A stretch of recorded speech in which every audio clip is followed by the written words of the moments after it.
बिस्मिल्लाहिर्रहमानिर्रहीम। बोलते कालम के साथ मैं आमिर रज़ा ख़ान। और अगर आपको हर चमकती चीज़ सोना नज़र आती है तो सोना बहुत महंगा हो रहा है और एक माह में तकरीबन 10.7% जो है इसकी कीमतों में इजाफा हुआ है। इंटरनेशनल मार्केट की बात कर रहा हूँ।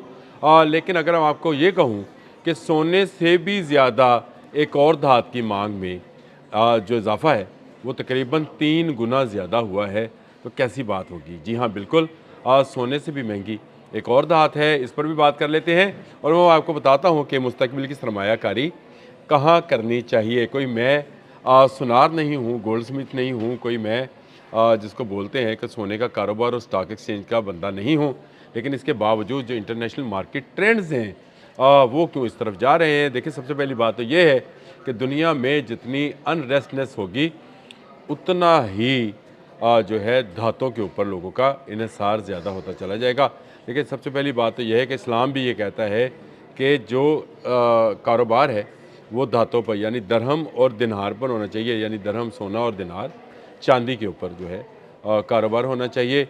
और अब जो स्टॉक मार्केट्स हैं वहाँ पर धड़ाधड़ जिस चीज़ को ख़रीदा जा रहा है वो सोना चांदी ही है।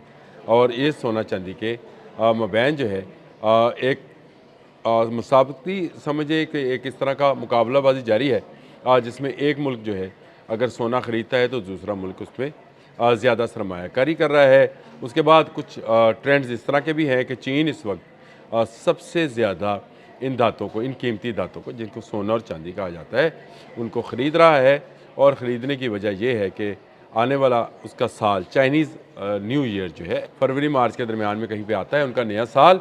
और नए साल पर वो सोने की जो है तजारत को अपने लिए नेक फ़ाल समझते हैं और समझते हैं कि उनसे उनके कारोबार में आने वाले साल में वसअत रहेगी जब उसको वो सोने के कारोबार से शुरू करेंगे। मैंने आपको इस्लामी नुक्ता नज़र भी बता दिया, मैंने आपको चाइनीज़ नुक्ता नज़र भी बता दिया, अब डूब जाओ उनका भी नुक्ता नज़र आपको बताता। यानी जो कारोबारी ज़िंदगी है, जो शेयर्स हैं और जो मार्केट है स्टॉक मार्केट, उसमें सोने की और चांदी की कीमतों में जो इजाफा है वो क्या है। तो उसको अगर आपको एक माह का अगर डाटा निकाला जाए तो ग्लोबल मार्केट में इस वक्त जो प्राइस है वो $4,959 फ़ी औंस है।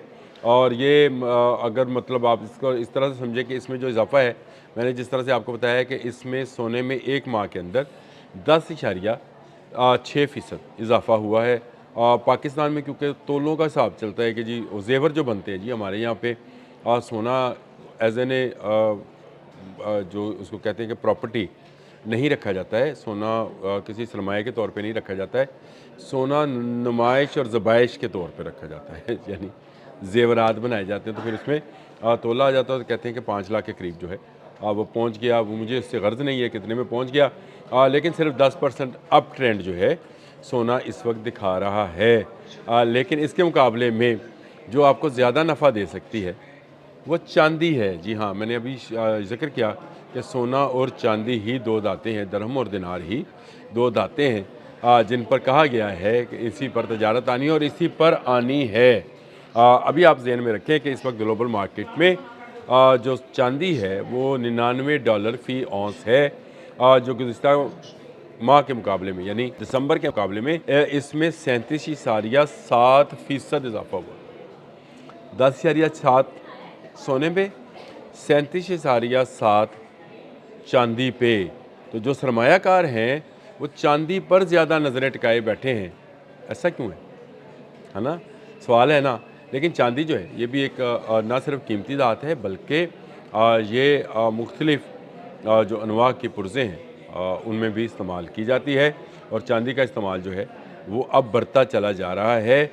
इसीलिए चांदी की बढ़ने की रफ्तार जो है वो सोने से भी आगे है। और अगर आप सरमायाकारी करना चाहते हैं तो फिर चांदी पे करें। लेकिन ये हो क्यों रहा है ये सारा सवाल मैंने आपको चाइनीज़ भी बता दिया, इस्लामिक भी बता दिया।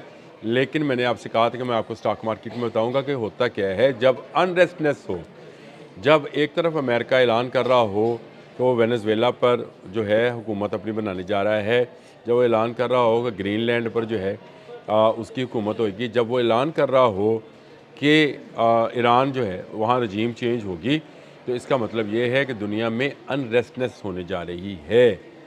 जी हाँ, दुनिया का अमन तबाह होने जा रहा है और इस अमन की तबाही के पीछे जो है फिर आपको किस में सरमायाकारी करनी चाहिए। अगर आपकी दौलत जो है तेल की सूरत में होगी तो खलीज फारस का रास्ता रुकेगा तो तेल रुक जाएगा ना जी। वेनेजुएला में फड्डा होएगा तो तेल रुक जाएगा। इसी तरह बहरे ओकेयानुस में कुछ होगा, अटलांटिक ओशन में, तो तेल रुकेगा। लेकिन अगर आपके पास सोना मौजूद होगा तो इसके बदले में आप ज़्यादा जो है सब अपने आप को महफूज समझते थे। इसलिए सरमायाकारी जो है वो सोने में कम, चांदी में ज़्यादा इस वक्त सरमायाकारी हो रही है। और इसलिए मैंने कहा कि अगर आपने सोना नहीं लेना, हर चमकती चीज़ सोना नहीं है, और आपके पास पैसे भी कम हैं, तो वाई नॉट चांदी, सिल्वर पे क्यों नहीं आप इन्वेस्ट करते? क्योंकि इससे इन्वेस्टमेंट में जो है मुनाफा ज़्यादा है, नुकसान कम है। और ये सोने चांदी का जो खेल है, इसके अंदर आपको इस वक्त जो चूज़ करना चाहिए चांदी है। जो अपवर्ड ट्रेंड है वो भी यही बता रहा है, और ये बता रहा है कि चांदी जो है उसकी ज़्यादा रफ्तार है, तकरीबन 30% रफ्तार उसकी ज़्यादा देखी जा रही है। और बैनुल-अक़वामी बड़ी फर्में जो हैं, जैसे गोल्डमैन सैच है या सोने के लिए बुलिश आउटलुक है, वो देख रहे हैं। लेकिन ये कह रहे हैं कि 2026 में ही जो है सोना, उसकी कीमत जो है वो कह रहे हैं कि 5,400 डॉलर पे पर औंस देख रहे हैं। लेकिन चांदी जो है वो तकरीबन 150 से 200 और डॉलर, 150 से 200 डॉलर के दरमियान में, ये तो नहीं कहना चाहिए 150 से 200 डॉलर के दरमियान में आकर ट्रेड हो जाएगी। यानी इस साल में ये जो जनवरी में शुरू हुआ है, आज 23 जनवरी है, तो इस 23 जनवरी में मैं आपको ये टिप दे रहा हूँ कि अगर आप सरमायाकारी करना चाहते हैं इंटरनेशनल ट्रेंड्स के हिसाब से, इंटरनेशनल कंपनीज़ के अंदर आपके शेयर्स हैं, तो आप उसमें चांदी ख़रीद सकते हैं। सरमाया कम, मुनाफा ज़्यादा। देखिए असूल तजारत का यही है कि आपका ख़र्चा कम, आमदन ज़्यादा हो जाए। तो ये खर्चा ठन्नी, आमदन रुपये वाला मामला है। चांदी जो है वो सोने को रिप्लेस करती चली जा रही है। अच्छा, मुझे चलते चलते वैसे याद आया, ये सोना चांदी पर ही ज़कात है। अगर आप सोना लेंगे या चांदी लेंगे, इसी पर ज़कात है। शुरू होने वाला महीना शबान आ गया है और रमज़ान आने वाला है। ज़कात आपने निकालनी है, जो मुस्तहिक लोग हैं उनको ज़रूर दें और इसमें से निकालते जाएं। लेकिन इस वक्त अगर आप सरमायाकारी करने का सोच रहे हैं और आपके पास सरमाया भी कम है, छोड़े सोने को भाई, चांदी पर आ जाएं। चांदी आपको सोने से तेज़ तर मुनाफा दे सकती है। अब तक के लिए इतना ही। अल्लाह हाफ़िज़।